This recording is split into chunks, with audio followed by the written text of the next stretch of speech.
published, 1859 EDT, the 29th of April 2018, updated, 1916 EDT, the 29th of April 2018. Staff at a hospital where a patient died after drinking cleaning fluid speak such poor English that they need translators.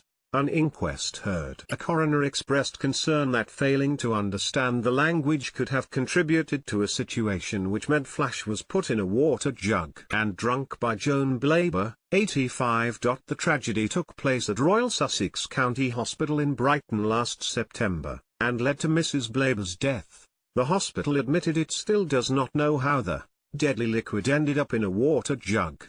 Police have interviewed 100 medical and cleaning staff to ascertain if a crime has been committed. Officers know who gave her the jug, but said last week they had no plans to charge anyone.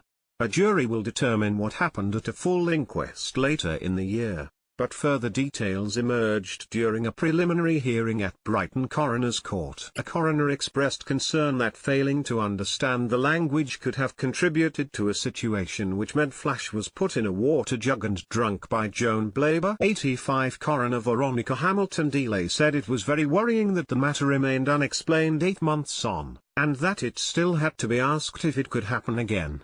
She said a post-mortem examination revealed the cleaning fluid was a direct cause of death, and went on, "There is no evidence someone did this deliberately, but it lurks on the back of one's mind because this was such an extraordinary thing to have happened." The coroner said she was caused anxiety by the fact that some of the staff members involved had to be interviewed by police through interpreters. She asked, "How do you train staff, who may have been able to manage basic communication, in the rather more intricate matters you need to understand when you are handling and dealing with substances which are potentially extremely hazardous?"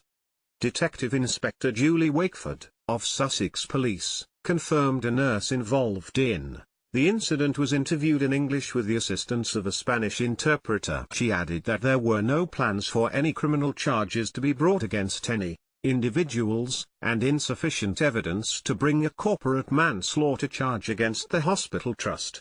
Police have interviewed 100 medical and cleaning staff to ascertain if a crime has been committed. They know who gave her the jug, but have said they had no plans to charge anyone. She said, "We believe we have identified the member of staff who placed the water jug at Mrs. Blaber's bedside.